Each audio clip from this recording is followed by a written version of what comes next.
아멘.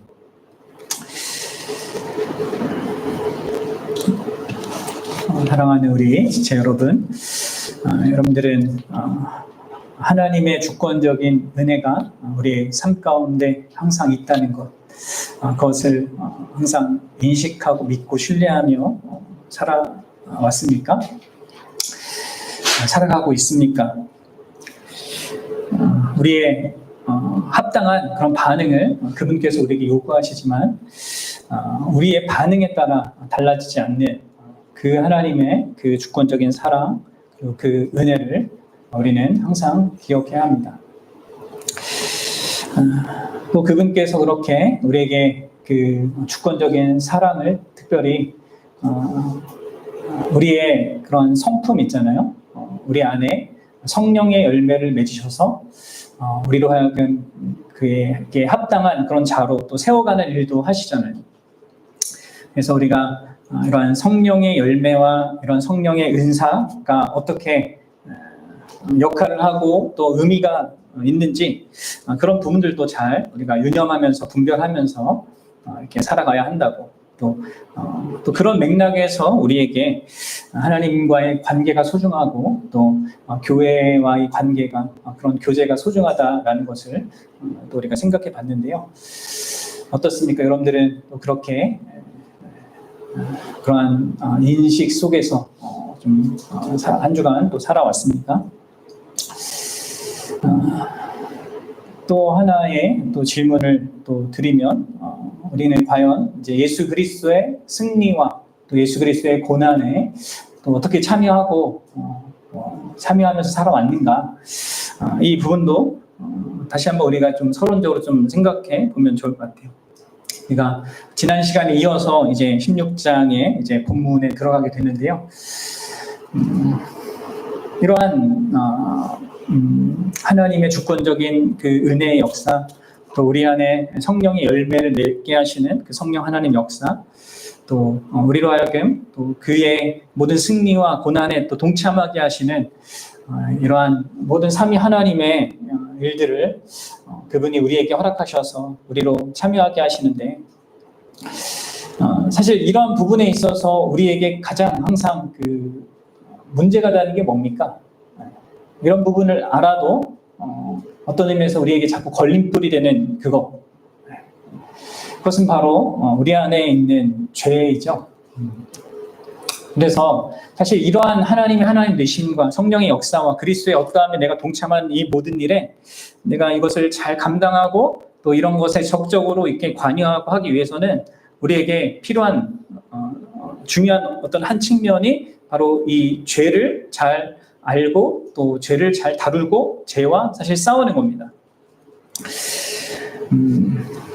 그래서 신자의 삶에는 이러한 죄와의 싸움이라는 국면이 반드시 있습니다.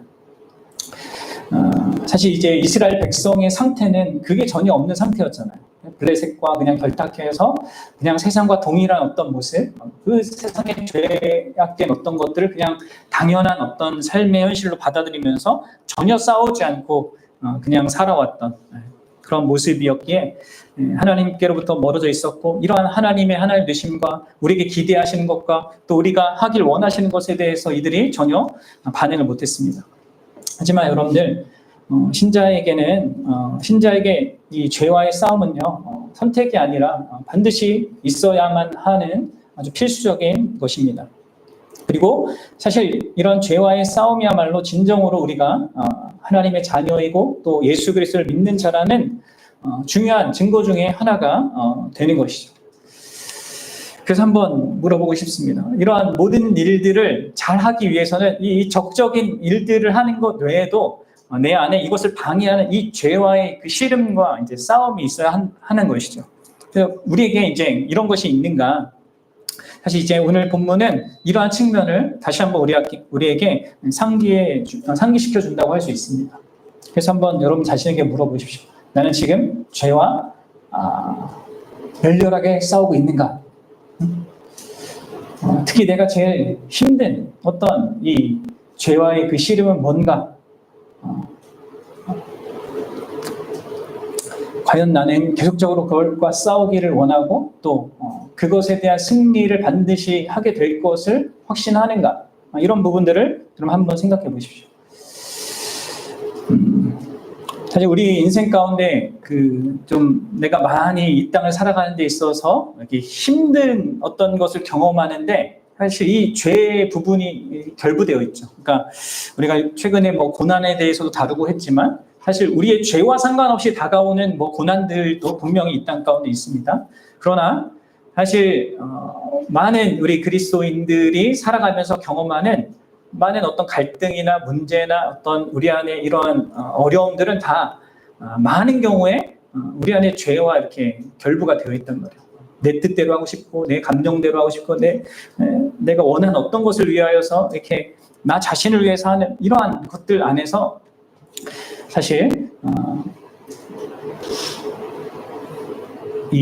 그 어려움을 느끼게 되는 것이죠. 하나님이 아닌 다른 무엇에 내가 더 소망을 두거나 그것을 붙들거나 하는 것 속에서 그것이 무너질 때 나도 무너지니까 이러한 모든 신자의 삶에 이런 어떤 어려움들이 이러한 죄와 결부가 되어 있기 때문에 죄랑도 결부가 되어 있기 때문에 이런 것들은 정말 너무나 그러니까 신자로서 마땅히 해야 되고 너무나 우리 자신을 위해서 필요한 거라는 것이죠. 그래서 여러분들 우리에게 죄와의 싸움이 있어야 됩니다. 오늘 우리는 이제 16장에 이르렀습니다. 이제 삼손 이야기의 결론부입니다. 16장은 이 사사기의 저자는 16장에서 이 삼손의 삶이 어떻게 점진적으로 더 몰락하다가 결국은 죽음에 이르는가 이것을 우리에게 보여줍니다. 16장은 크게 이제 세 부분으로 나눠져 있는데 우리가 오늘 읽었던 1절부터 3절까지 가사 지역에 이제 삼손이 들렸다가 기생에게로 들어간 그 사건이 있고요. 그리고 이제 이어지는 4절부터 22절까지 그 유명한 삼손과 들릴라 그 관계를 중심으로 한 이 사랑과 배신의 이야기가 이어집니다. 그리고 23절과 31절까지는 삼손이 그 블레셋에게 굴욕을 당하고 결국은 이 장엄한 죽음을 맞이하게 되는 그런 내용을 또 담고 있습니다.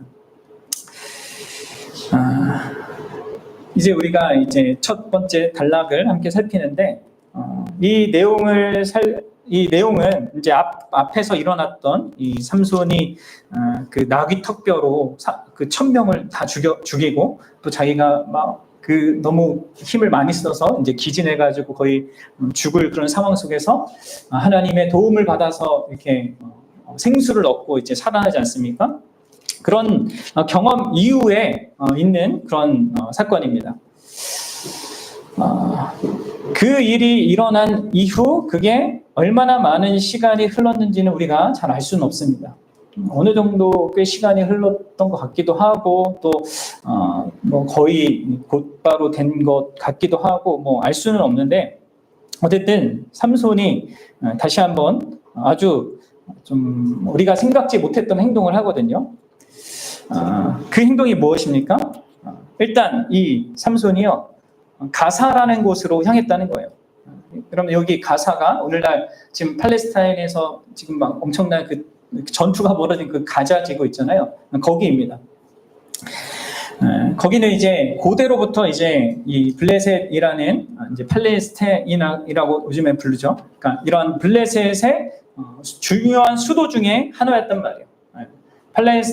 블레셋에게는 5 수도가 중요하게 그들에게 있었는데 그 가운데 이 가사는 가장 남서쪽에 있는 그러니까 블레셋의 땅의 바로 그 핵심부, 깊숙한 가장 중심부의 수도였단 말이에요. 중심부 수도였단 말이에요. 이 가사는 삼손이 살던 소라 땅 거기서부터는 약 80km 떨어져 있습니다. 그리고 이후에 이 삼손이 문짝을 메고 성문의 그 가사의 성문에 문짝을 메고 도달한 그 헤브론까지는 약 64km 정도 떨어져 있는 먼 그런 도시입니다. 그러니까 먼저 우리는 사사 삼손이 이 삼손이 왜 도대체 이 가사로 내려갔는가? 또 블레셋 땅의 그 중심부 5개의 도시 중에도 가장 중요한 그 도시인데 왜 거기에 있는가라는 것입니다. 질문이 생기는 것이죠. 도대체 무엇을 하러 그곳에 간 것인가? 그 가사에 이를 때까지 어쩌면 이제 삼손은 수많은 블레셋 마을들을 지나가야 했지 않겠습니까? 또 주변에 이 삼손을 본 사람들, 본 블레셋 사람들도 이 삼손의 정체도 알고 그것을 이렇게 이 블레셋 지도자들에게 알렸을 텐데, 이 가는 도중에 또 그가 그 가사 이를 때까지 사실 또 한 가지 의문 드는 것은 왜 블레셋이 또 아무런 반응도 안 한 것인가, 이것이기도 해요. 어쩌면 그 레히라는 곳에서 1000명의 블레셋 군대가 학살당한 사건을 이 트라우마처럼 이 블레셋 사람들이 갖고 있었기 때문에 이 삼손이 아주 극도로 위험한 인물이라는 것을 알았고, 어쩌면 이 삼손을 해치기 위한 기회를 노리면서 이렇게 따라갔을 수도 있겠죠. 그리고 그러다가 드디어 기회를 얻게 됩니다. 어떻게 얻게 돼요? 바로 그 가사에서 또 뭐 아주 이상하게도 삼손이 뭘 하냐면 한 기생의 집으로 들어간단 말이에요. 그리고 그 소식이 알려집니다. 그리고 블레셋은 이렇게 대비하죠. 16장 2절을 다시 한번 읽어봅시다. 시작. 가사 사람들에게 삼손이 왔다고 알려짐에 그들이 그를 에워싸고 밤새도록 성문에 매복하고 밤새도록 조용하며 이르기를 새벽이 되거든 그를 죽이리라 하였더라. 이러한 계획을 삼손의 소식을 듣고 어떻게 하면 이 괴력의 사나이인 이 삼손을 우리가 해칠 수 있을까, 죽일 수 있을까 하는 그러한 이런 고민과 이런 논의 속에서 이러한 이 작전을 세웠단 말이에요. 매복한 뒤에 삼손이 해가 뜰 쯤 나올 때 그를 확인하고 죽이겠다. 근데 여러분들 너무나 또 이상한 일이 벌어지죠. 이들의 예상과는 달리 삼손은요 밤 중간에 일어납니다. 밤중에 일어나요. 이제 히브리어로 보면 밤의 중간에라고 이렇게 번역될 수 있는데, 밤중에 일어나서 뭘 합니까? 그 밤에 닫혀 있었던 그 성의, 그 가사 성의 성 문짝을 뽑아내요. 그리고 그 문빗장, 그 문짝들을 닫고 있던 문빗장을 빼내고 또 기둥도 빼서 그 모든 것을 다 어깨에 메고 헤브론으로 나아갑니다. 그러니까 이 16장 1절부터 3절의 내용을 보면 너무나 우리가 좀 이해하기 힘든 이런 삼손의 행위들이 계속 이렇게 등장하고 있습니다. 그리고 이제 이 막 문빗장을 빼가지고 뭐 이 바도 빼고 이렇게 기둥도 빼서 이렇게 메고 가는 이 삼손의 모습도 사실 너무나 이상하고 어떻게 이해해야 하는가, 이런 질문이 들 그런 모습인데요. 사실 이 삼손의 행위에 대하여서 크게 두 가지 해석이 있습니다. 하나는요, 먼저는 이제 그 가사에 내려가서 이 기생의 집에 들어간 것에 대해서 크게 두 가지로 나눠서 해석을 하거든요. 하나는 이 삼손의 행동을 긍정적으로 해석하는 겁니다.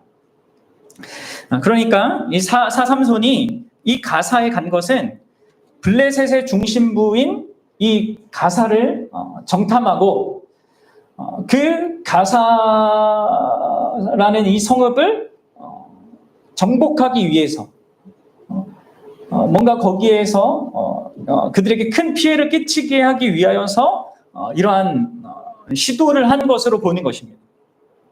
그리고 이러한 것은 이제 이 사자 삼손이 바로 앞서서 경험했던 거 있잖아요. 그 에낙고레라는 그곳에서의 경험을 통해서 자신이 누구이고 또 하나님께서 자신을 통하여서 구원의 일을 하신다는 것을 그래도 어렴풋이 이제 생각을 했으니까, 이게 상기하게 되었으니까 그런 맥락 속에서 삼손이 어느 정도 깨우침을 갖고 이러한 어떤 이 일들을 꾸며서 한다는 것이죠. 그리고 이런 맥락에서 가사에 있는 이 기생집으로 들어간 것은 이 삼손이 어떤 성적인 정욕을 채우기 위한 것이 아니라 정보를 알아보기 위해 들어간 것으로 볼 수 있다는 거예요. 이것은 마치 이제 여리고 정복 당시 때 이 여호수아가 정탐꾼 2명을 보내지 않습니까? 여리고에. 근데 그 여리고 정탐꾼 2사람이 어디에 들어가요? 네.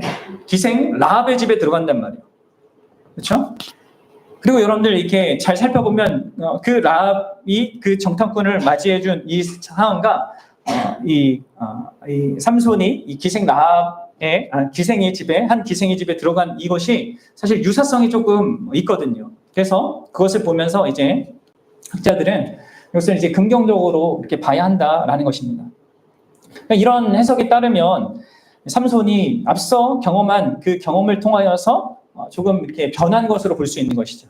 그러니까 자신이 물 한 모금 없어서 그런 죽음을 직면하게 되었을 때 하나님의 응답하심을 경험했고 그런 경험을 통해서 어떤 변화의 계기를 갖게 된 것으로 볼 수 있다는 거예요. 어떠십니까? 그런 것 같아요? 또 다른 해석은요, 이 가사를 찾은 것을 여전히 삼손의 그런 그 연약한 모습, 또 실패한 그 모습으로 보는 것입니다. 부정적으로 보는 것이죠. 잘 생각해 보면 이 삼손은요, 어리석고 또한 하나님의 법을 무모하게 어기는 그러한 모습을 보인다고 할 수 있거든요. 잘 생각해 보십시오. 1000명의 이러한 블레셋 군인들을 이 나귀뼈 하나로 이렇게 다 죽였단 말이에요. 그렇다면 이 삼손은 어떤 상태가 되었겠습니까? 블레셋인들에게 지명수배자 1순위가 되었을 것입니다. 근데 삼손은 이런 것에 전혀 생각이 없어요. 이런 상황과 형편에 대해서 전혀 개의치 않습니다. 그냥 무모하게 가사에 간 것이죠. 그러니까 그렇게도 볼 수 있는 것입니다. 잘 보십시오. 자기가 1000명을 죽이고 온 기력이 다해서 목말라 죽을 뻔한 그 경험을 했는데 지금 그 1000명보다 훨씬 더 많은, 그러니까 수만 명이 있을지 모르는 그 적진의 한가운데로 그냥 홀로 들어간다. 물론 이제 뭐 이렇게 숨어서 갔을 뭐 그럴 가능성도 있겠지만 어쨌든 상당히 무모하고 어리석은 그런 모습입니다. 게다가 거기에 있는 한 기생을 보고 그녀에게 들어간다. 이것은요, 사실 14장에 그가 딥나에서 한 블레셋 여인을 보고 한 행동하고 되게 또 유사하단 말이에요. 그러니까 평행적인 어떤 모습이 있다는 것이죠. 그러니까 여기에서는 이렇게 보는 것은 이 삼손이 마치 육체적인 정욕을 채우기 위하여서 기생을 찾아 들어간 것이고, 그렇게 함으로써 하나님의 율법을 또한 쉽게 어긴 것으로 우리가 볼 수 있다는 것입니다. 그것도 나실인으로서 그렇게 되었다는 것이죠. 그리고 계속적으로 삼손은 경험적으로 이러한 어떤 여성과의 그런 미래가 항상 위험을 가져다 줬는데 그거에 대해서 전혀 생각을 못하고 있습니다. 안 하고 있습니다. 또 자신의 어떤 그 필요, 그것을 하나님이 채울 수 있다는 그것을 경험했잖아요. 그런데도 이 어떤 자신의 정욕이라는 이 측면도 하나님 앞에서 다루지 않고 이러한 이 세상적인 방식으로 채우고자 했다라고도 볼 수 있다는 것이죠. 그러니까 이것은 결국 이제 삼손이 전혀 그의 삶의 경험을 통하여서 하나님의 역사에 대해서 배우지 못하고 또한 달라지지 않았다는 것을 보여준다고 할 수 있습니다. 그리고 이러한 부정적인 입장으로 이 사사 삼손의 그런 행위를 보는 것은요, 이 16장에서 여호와의 영이 전혀 언급되지 않았다는 점도 그것을 지지하는 한 근거가 됩니다. 그러니까 14장과 15장에는 여호와의 영이 3번이나 언급되면서 하나님께서 그래도 삼손을 통해서 뭔가 하고 있다는 것을 이렇게 보여주신단 말이에요. 그런데 16장에는 한 번도 등장하지 않습니다. 근데 역사는 하는데 등장하고 있지 않고요. 심지어 21절에서는 여호와께서 삼손을 떠났다. 이런 언급도 나온단 말이에요. 그러니까 이런 맥락 속에서 삼손의 행동을 부정적으로밖에 볼 수 없다는 것이죠. 자, 여러분들은 어떻게 이해가 되십니까? 뭐 이럴 수도 있습니다. 이 두 가지의 견해가 종합되어서, 그러니까 삼손이 에나골의 그 경험을 통해서 어느 정도 정신을 차리고 자신의 정체성과 사명을 깨달은 다음에 뭔가 내가 구원의 일, 이스라엘을 여기 블레셋의 그런 지배로부터 벗어나게 해야겠다라는 그런 어떤 의로운 마음을 가지고 이 가사로 갔을 수 있습니다. 그런데 거기에서 한 기생을 보고, 그렇죠? 삼손 안에 어떤 죄악된 것이 반응한 것일 수 있다는 것이죠. 그래서 곧 그 죄의 정복당에서 그렇게 그녀에게 들어간, 그러니까 자기가 그동안 잘못된 삶의 방식과 습관적인 죄의 유혹에 이렇게 있었는데 그것이 또 유혹으로 다가오자 곧바로 넘어진 것으로도 볼 수 있는 것이죠. 이제 제가 종합해서 생각하는 것은 이제 이건데요. 근데 여러분들, 일단 여기에서 삼손이 어떤 의미와 목적으로 갔는가, 이것보다 이것을 이제 확실하게 그렇다라고 이렇게 우리가 결정할 수는 없는데요. 여기서 이제 더 중요한 것은요, 더 중요한 내용은 이 삼손이 자신을 죽이기 위해서 매복하고 있던 사람들의 그 예상과 달리 갑자기 밤에 일어나서 이 매복하는 사람들이 있었을 텐데 그 성문 문짝을 떼내어 버리고 그것을 짊어지고 갔다는 겁니다.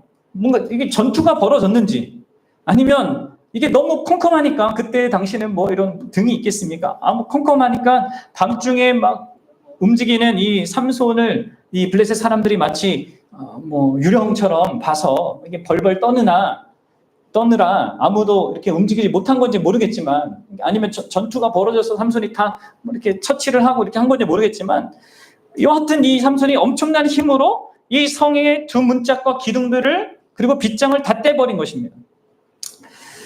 이것에 대해서 좀 생각해 보세요. 더. 여러분, 고대의 성의 문짝들은요, 보통 크고 무겁습니다. 그 성의 방어와 안전을 위해서 아주 견고하게 만들어졌단 말이에요. 그리고 그것은 이제 고고학자들이 말하기를 어림잡아 1톤 정도의 그런 이르는 무게가 된다고 합니다.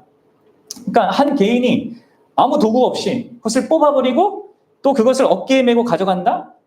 이것은 이제 기적적인 그런 힘을 이제 삼손이 발휘했다는 것을 보여주는 것이죠. 그럼 우리에게 질문이 드는 겁니다. 왜 삼손은 이 가사 성읍에 문짝을 메고 간 건가? 앞서 말했듯이 이 문짝들은 성읍 방어에 필수적이라서 사실 이것의 파괴는 곧 그 성읍의 파괴로 이어질 수 있습니다. 그리고 그렇게 상징이기도 해요. 그래서 여러분들, 예레미야 애가 2장 9절 보면 이 예레미야가 예루살렘의 몰락을 슬퍼하면서 예루살렘의 파괴가 이렇게 됐다라고 얘기하고 있거든요. 한번 보셔요. 예레미야 2장 9절. 나옵니까? 네. 잘 들어보세요. 성문이 땅에 묻히며 빗장이 부서져 파괴되고, 보세요. 성문이 땅에 묻히며 빗장이 부서져 파괴되고, 왕과 지도자는 율법 없는 이방인들 가운데 있으며 그 성의 선지자들이 여호와의 묵시를 받지 못하는도다.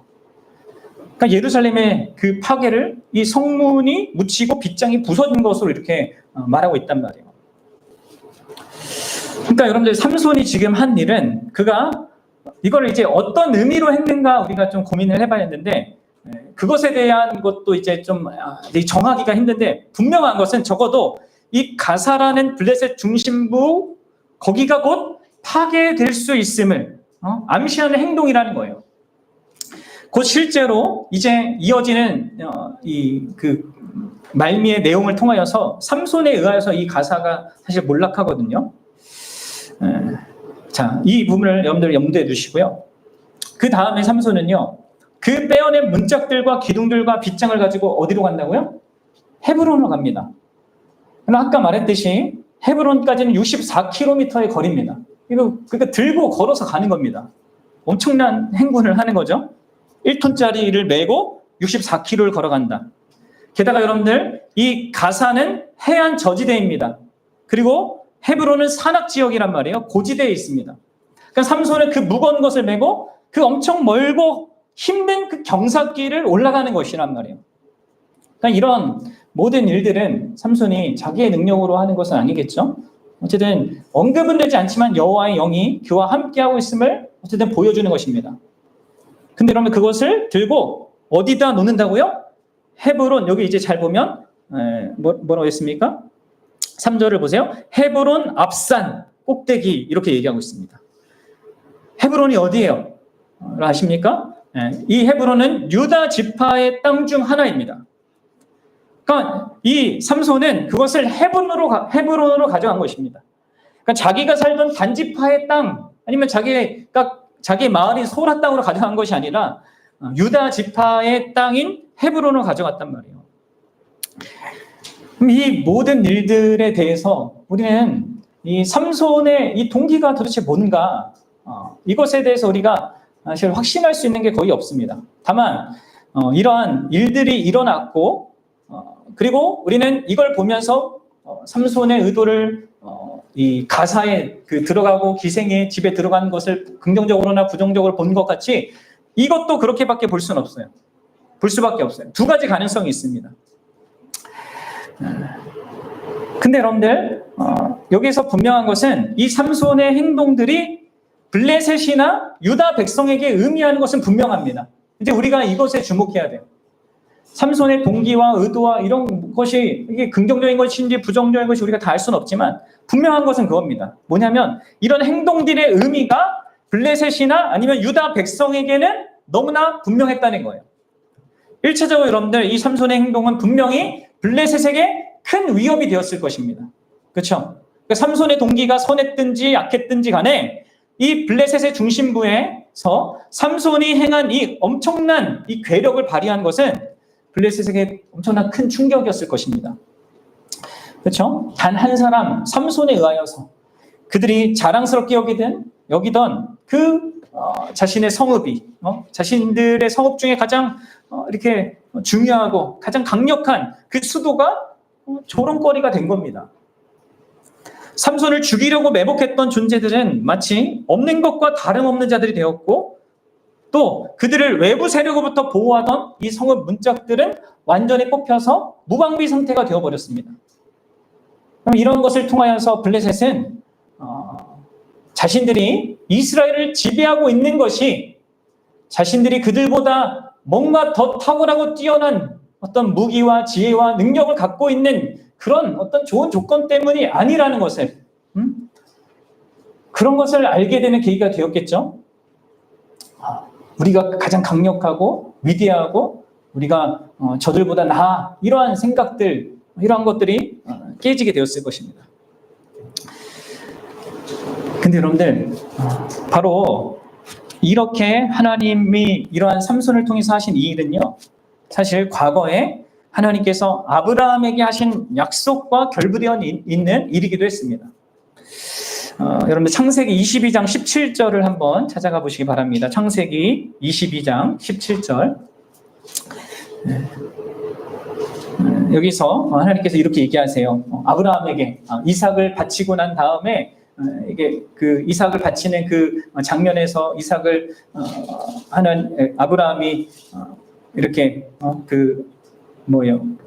수풀에 메어 있던 그 염소의 죽음으로 인해서 다시 하나님께부터 받지 않습니까? 그 다음에 이러한 약속을 해준단 말이에요. 내가 내게 큰 복을 주고 내 씨가 크게 번성하여 하늘의 별과 같고 바닷가의 모래와 같게 하리니 내 씨가 그 대적의 성문을 차지하리라. 내 씨가 그 대적의 성문을 차지하리라. 그러니까 여러분들 지금 삼손의 의도가 긍정적이냐 부정적이냐 이것을 차치하고서 하나님은 지금 삼손을 통해서 뭔가를 보여주고 계신 거예요. 결국 자기의 아브라함에게 하신 그 언약, 너의 씨가 대적의 성문을 차지하리라 하신 그 약속을 바로 삼손을 통해서 이루고 있는 것을 보여주는 것입니다. 그리고 그것은 사실 이 아브라함의 씨라고 할 수 있는 이스라엘 백성이 스스로 감당하지 못하고 거듭 행하지 않고 있는 그 일을 바로 그들 대신하여 사사 삼손을 통하여서 하나님이 행하고 계신 것을 보여주고 계신 거예요. 이스라엘에게 가장 큰, 그 당시 이 사사 삼손 시대의 가장 큰 대적이라고 할 수 있는 이 블레셋의 성문을 차지함으로써 그 대적을 무방비 상태로 만들고, 그리고 그리하여서 그들을 무너뜨릴 수도 있는 그런 조건에 두게 하시는 이 일을 하시는 것이죠. 그래서 여러분들 지금 블레셋은요, 삼손에 의하여 그렇게 무방비 상태가 된 것입니다. 스스로 막강하다고 자부했던 그 블레셋이 이 삼손 한 사람 때문에, 물론 그 배후에 관여하셨던 하나님 때문에 그렇죠. 자신들이 없애려고 하던 그 자에게 오히려 이렇게 치명적이고 굴욕적인 패배를 경험한 것입니다. 그리고 바로 그런 맥락에서 이들은 그 이후에 이 들릴라는 여인을 이렇게 수단으로 삼아서 삼손을 어떻게 해서든 제거하려고 했던 것입니다. 이런 맥락 속에서 이것은 이제 블레셋에게는 자기의 그 존재가 흔들리는 그런 의미가 되는 것입니다. 그러면서 이 삼손의 행동은 더 궁극적으로 유다 지파에게 더 중요한 메시지를 가져다 줍니다. 제가 아까 이제 물어놓고 이제 대답을 하지 않았는데 다시 한번 생각해 보십시오. 왜 삼손이 이 문짝들, 기둥, 빗장들을 단지파가 아니라 왜 헤브론에 갖다 둔 것입니까?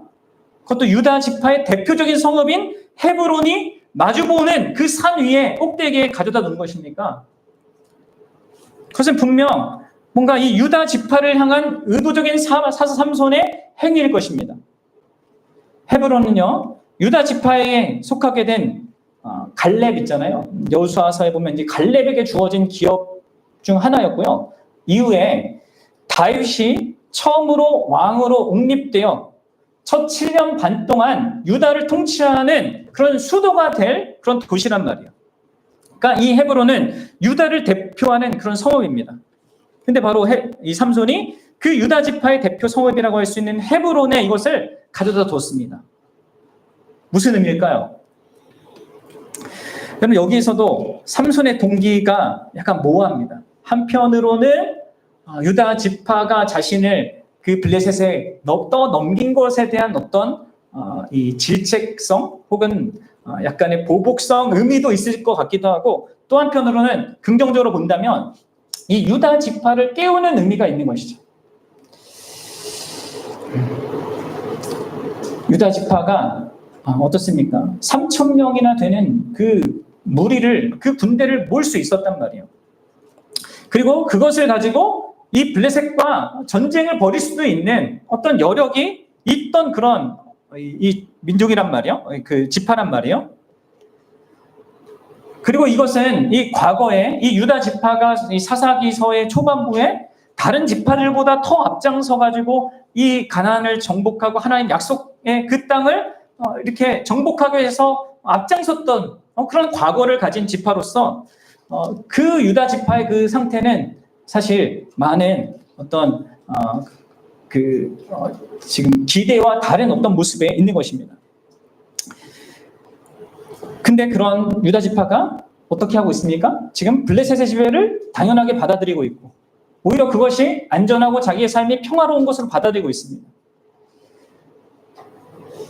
그러니까 지금 삼손은 그 에낙 고레의 경험을 통하여서 자신이 정신을 차리고 어떤 그런 이 자신의 역할의 의미가 무엇인지를 알고 지금 계속해서 이 유다 민족이 이 블레셋과 전혀 뭔가 이게 대립을 하지 않으려고 하는 그 상태에 있는 것을 이렇게 깨우기 위한 어떤 작업으로 볼 수 있는 것이죠.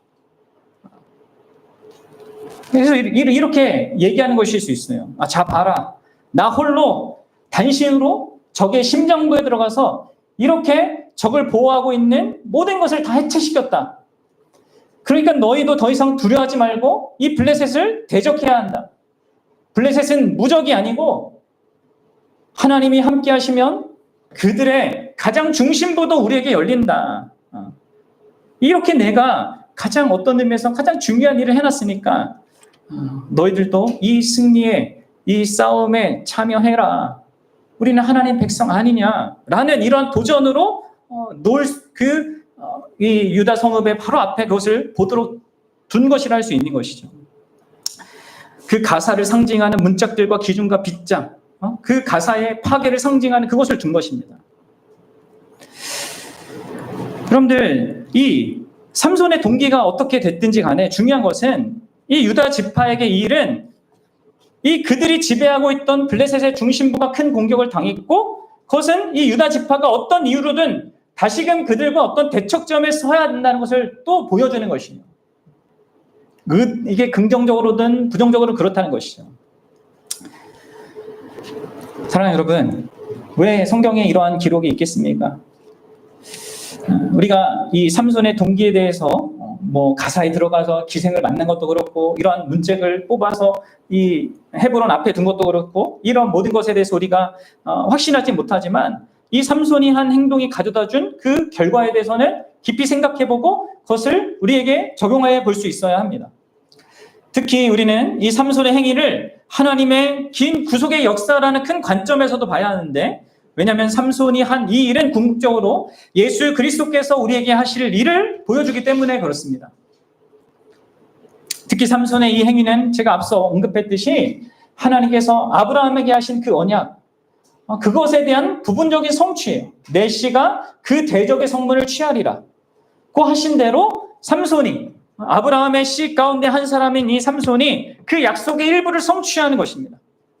여러분들, 이후에 바로 이 헤브론에서 왕이 되는 다윗 왕에 의하여서 실제로 블레셋은 정복당합니다.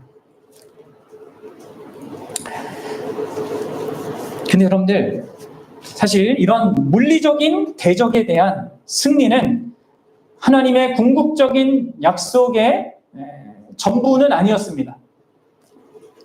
왜냐하면 여러분들, 물리적으로 이 블레셋을 정복한 다윗이요, 역시 삼손과 비슷하게 정욕의 죄에 넘어져 밧세바를 범하거든요.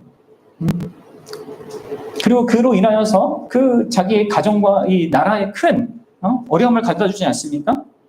그러니까 여러분들, 하나님은 이러한 이 역사적인 사건을 통하여서 우리에게 궁극적으로 하나님께서 우리의 대적인 이 죄에 대하여서, 또 그것을 이용하는 사탄에 대해서 그들의 성문을 바로 그 약속의 씨를 통하여서 차지하게 하실 그 계획을 갖고 계셨던 것입니다.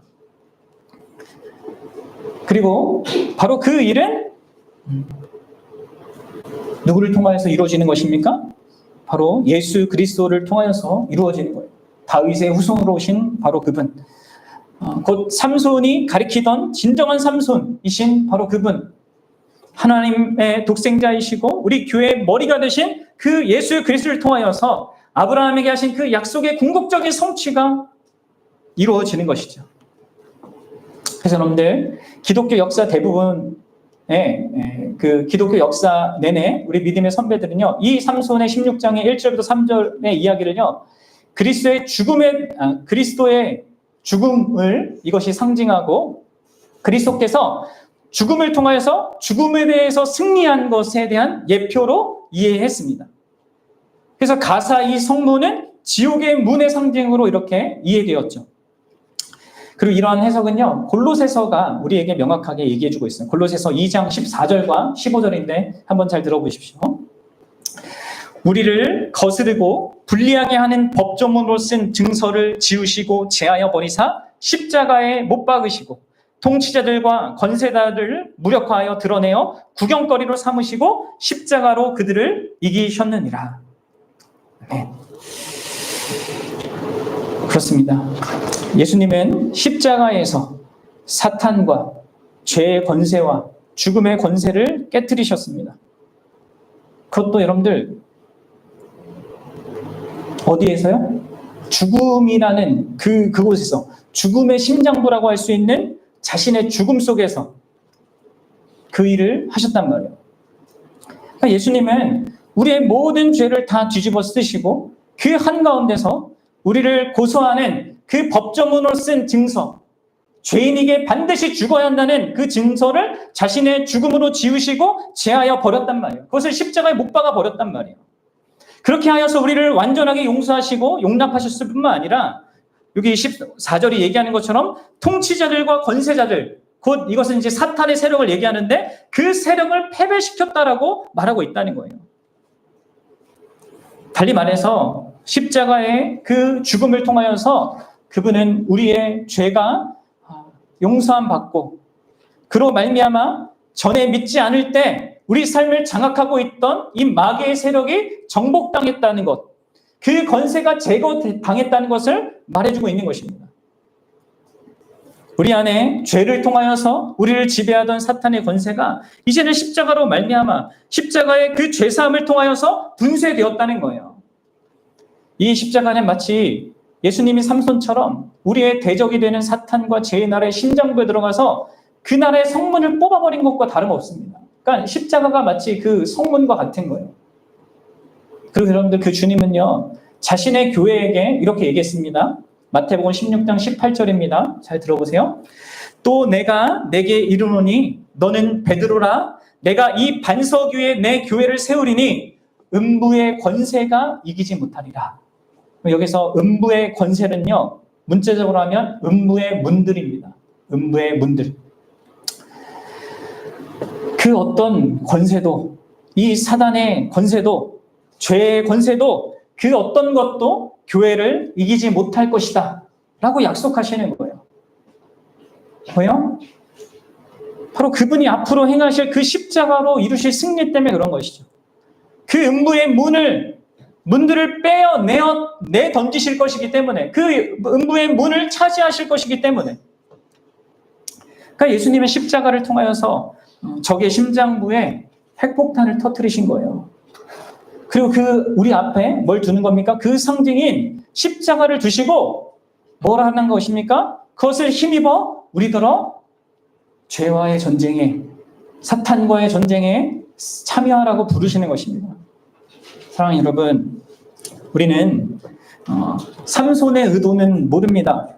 긍정적인 의도일 수도 있고 부정적인 어떤 의도일 수도 있지만, 근데 우리는 뭐 삼손의 의도는 모르지만 예수님의 의도는 알아요. 그렇죠?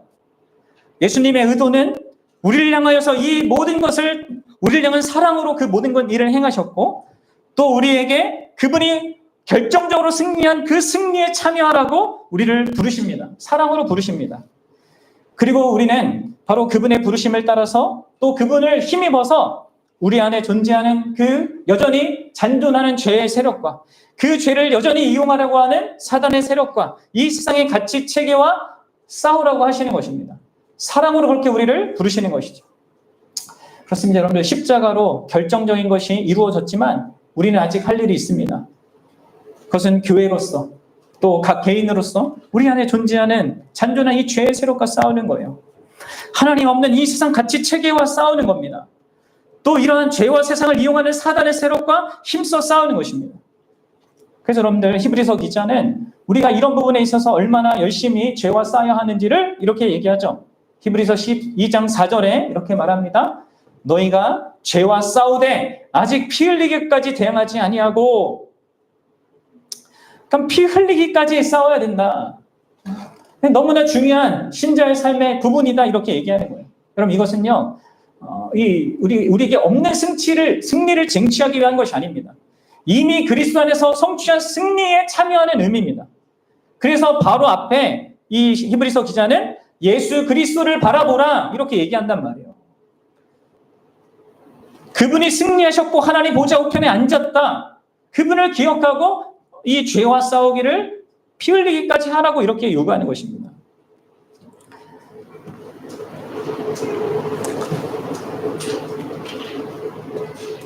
사랑하는 여러분, 그래서 우리는 우리 주 예수 그리스도께서 십자가로 죄와 그러한 사탄과 모든 세상 권세에 대한 승리를 행하시고 우리에게 그 모든 일에 대한 참여를 요구하시는 것을 들어야 됩니다. 그리고 그것을 사랑의 요구로 들어야 합니다. 골로새서에서도 사도 바울이 이렇게 얘기합니다.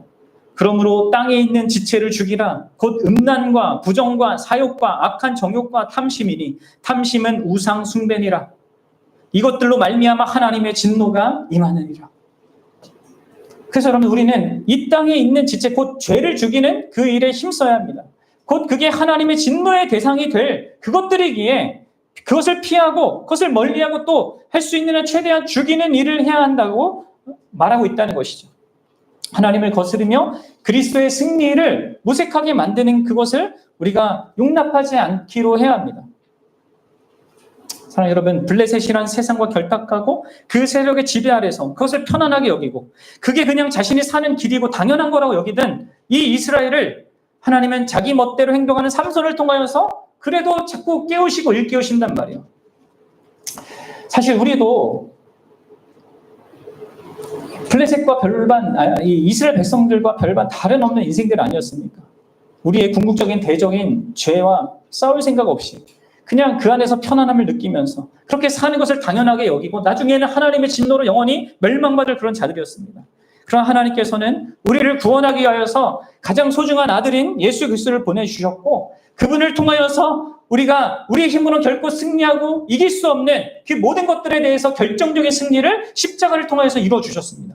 그리고 그 안에서 우리더러 그 승리에 동참하라고 싸우라고 요구하시는 거예요. 그래서 여러분들 묻고 싶어요. 여러분들 이러한 그분의 승리를 알고 그 싸움에 동참하는 자입니까? 여러분들 이 순서로 하는 겁니다. 기억하셔야 돼요. 우리의 싸움은요, 이미 그리스도께서 이루신 것을 기반해서 싸우는 싸움입니다. 삼손이 문짝을 다 부셔서 다 만들어 놓은 그것에 이 유다 지파가 싸움에 참여했던 것처럼 그리스도께서 이루신 그 승리에 우리가 참여하는 그 죄와의 씨름을 하는 것입니다. 그래서 여러분 있어야 되는 거예요. 이게 있어야 되는 거예요. 여러분들 죄와 싸우고 있습니까? 어떤 죄와 격렬하게 씨름하고 있습니까? 또 자꾸 넘어집니까? 사랑하는 여러분, 그리스도께서 결정적으로 승리한 것을 기억하십시오. 실패할 때 그분께 나아가 회복과 도움을 구하십시오. 그분은 기꺼이 우리를 위하실 거고 그분은 계속해서 우리에게 새 힘을 공급해 주실 거고 또 다른 기회를 주실 것입니다. 그래서 우리는 그럼 승리할 수 있게 됩니다. 승리하는 자가 될 수밖에 없습니다. 그리스도 때문에. 하나님 여러분, 그분이 우리를 향하여서 갖고 계신 그 목적이 얼마나 큰지를 기억하십시오. 그분은 우리를 너무나 사랑하십니다. 그리고 그분은 우리가 그냥 우리 모습 그대로 있는 것을 그냥 원치 않으십니다. 정말 우리가 그분을 닮아서 그분의 그 장성한 분량에까지 이르기를 원하십니다. 그분이 이 땅에 계셔서 모든 죄의 세력과 그 사단의 세력과 세상의 세력과 싸우셔서 결정적인 승리를 이루셨듯이 우리도 살아가는 동안에 그분의 그 승리를 닮아서 살아가기를 원하시는 거예요. 그런 부르심에 여러분들 참여했으면 좋겠고요. 그런 부르심에 정말 영광스러운 부르심으로 알고 죄와 싸우기를 바랍니다. 이렇게 기도하겠습니다.